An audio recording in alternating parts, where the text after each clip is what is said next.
Flowcharts are program design tools for mapping out the steps of a program visually. They assist the programmer in choosing instructions and designing programs for many types of applications. The flowchart is drawn from top to bottom in the sequence in which the program is to perform. The flowchart consists of special symbols that identify the type of operations the program will perform.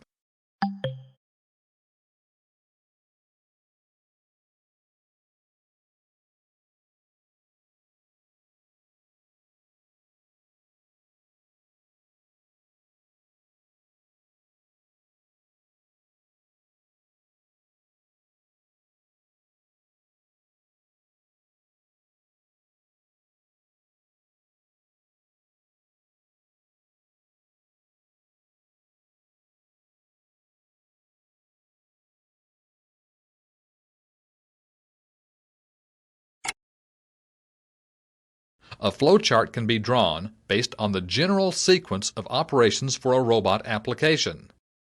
For example, this general sequence might look like the graphic shown here. Move to a wait position. Wait for input to turn on. Get part from feeder. Place part on conveyor. Turn on conveyor. Wait for 5 seconds. Turn off conveyor. And repeat cycle.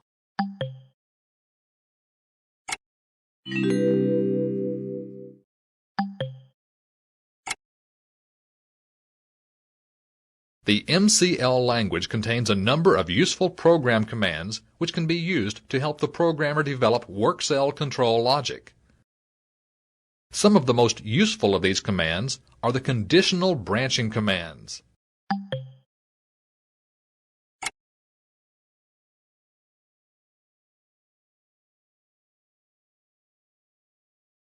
A conditional command causes the robot program to execute one command or set of commands if a certain condition exists, and another command or set of commands if that condition does not exist. In effect, the program branches in one of two directions. In this application, the robot places the part on conveyor 1 if PB1 is pressed, and it places the part on conveyor 2 if PB1 is not pressed.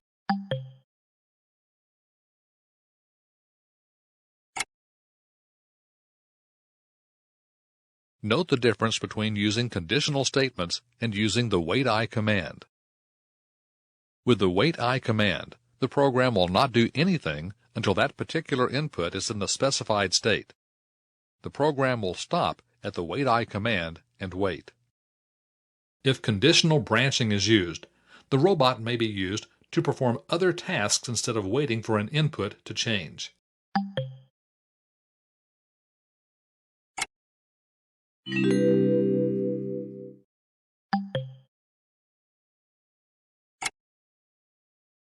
The MCL language includes these conditional commands: if-then, else, end-if, and INP.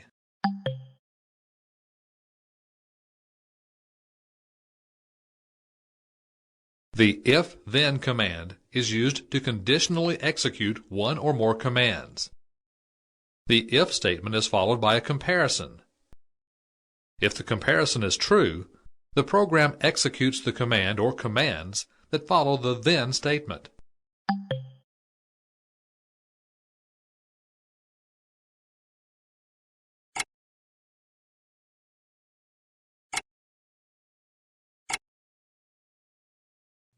An if-then command can be followed by more than one command. When this format is used, commands are executed until either an end-if command or an else command is encountered.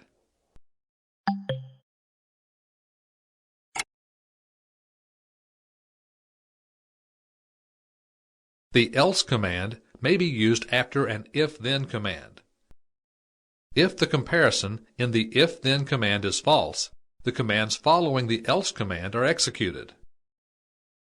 Execution continues until an end-if command is encountered.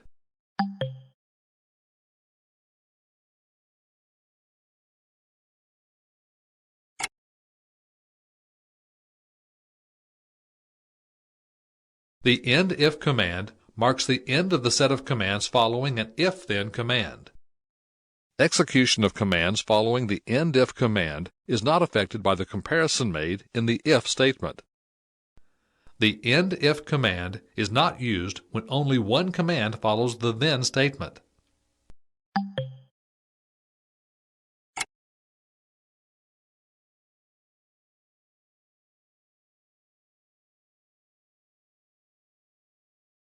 The INP command allows the programmer to check the state of a specified input. This command can be used in the comparison of an if-then statement to conditionally execute commands based upon the status of an input.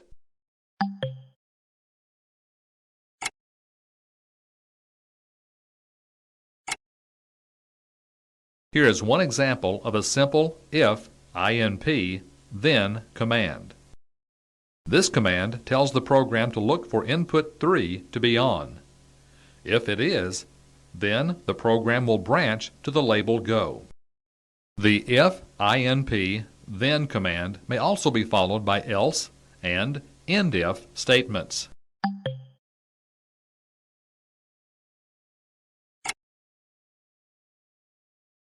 Examine the program to better understand how the if-then, INP, else, and end if commands are used together. In this example, the robot moves to point 1. It then checks to see if input 1 is on. If input 1 is on, the robot moves to point 2 and point 3. If input 1 is off, the robot will grasp, delay, and release. Branch Go is an unconditional branch that sends the program back to the beginning.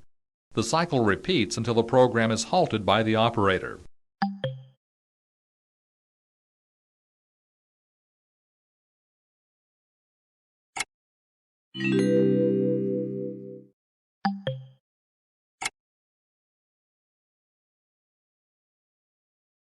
The time it takes a robot to load a CNC machine is short compared with the run cycle of the CNC machine. This means the robot could have a lot of idle time while it waits for the CNC machine to finish its cycle. To increase efficiency by reducing this idle time, the robot may be used to load and unload more than one machine.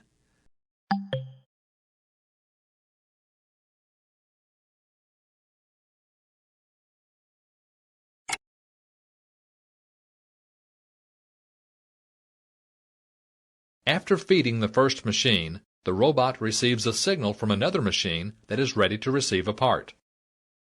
While the first machine is processing, the robot loads the second machine. When the first machine is finished, the robot unloads and then reloads it. The robot then retrieves the part from the second machine and reloads it.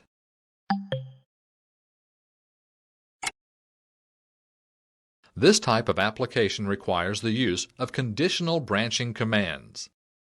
The robot has to check to see if the first machine needs loading. If the first machine does not need loading, it checks to see if the next machine needs loading. If the second machine needs loading, the robot loads it. If the second machine does not need loading, the program jumps back to check the first machine. In this case, two if-then statements are needed in your robot program. After loading either machine 1 or machine 2, the flowchart shows that the program jumps to the location marked A. In the flowchart, A is where the conditional statement checks to see if PB1 is on. Using a marker such as A is an optional method instead of drawing continuous lines.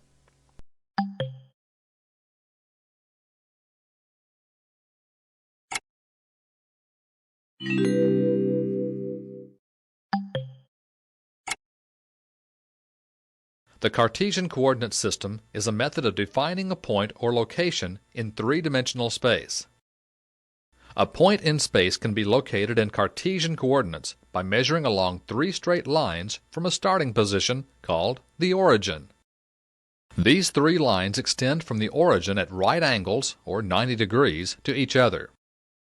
The three lines, also known as axes, are called X, Y, and Z. Depending upon the direction of the lines from the point of origin, a plus or minus sign is added to the letter of the line, or axis.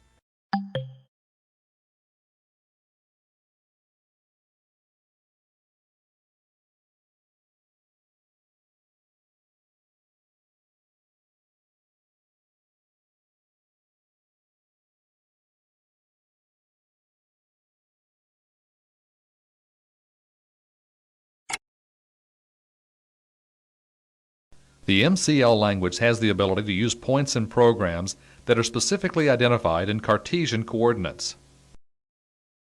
The user can program the robot to make a P move to specific locations in the Cartesian system.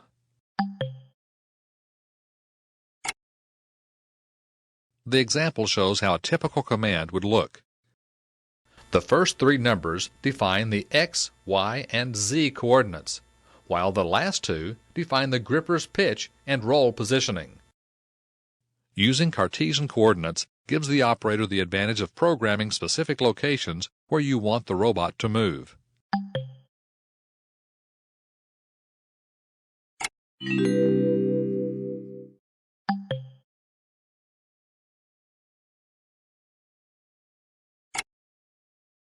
The syntax used to program the P-move command using the Cartesian coordinate system is given in this example.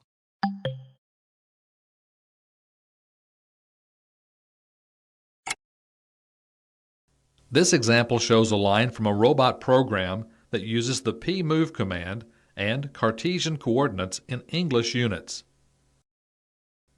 Notice that there is a comma immediately following each coordinate. The less than symbol precedes the coordinates, and the greater than symbol immediately follows the last coordinate. Also, notice that a space must be inserted between the command and the less than character. With English units, the movements of the robot along the X, Y, and Z axes are expressed in inches. The rotation, R, and pitch, P, of the wrist axes are expressed in degrees. This means the position specified by the P-move command is X equals 5 inches, Y equals 18 inches, Z equals 17 inches, pitch equals negative 90 degrees, roll equals 0 degrees.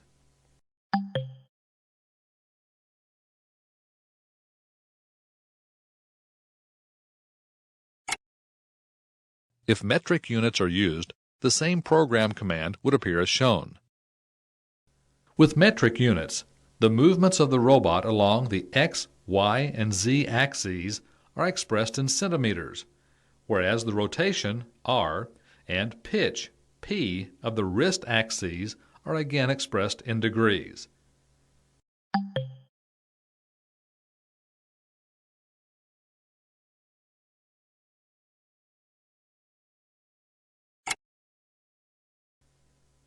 Using the metric system of measurement, this program line will move the robot's x-axis 12.7 centimeters, the y-axis 45.72 centimeters, and the z-axis 43.18 centimeters. The wrist pitch will be positioned at negative 90 degrees, and the rotation of the wrist will be positioned at 0 degrees.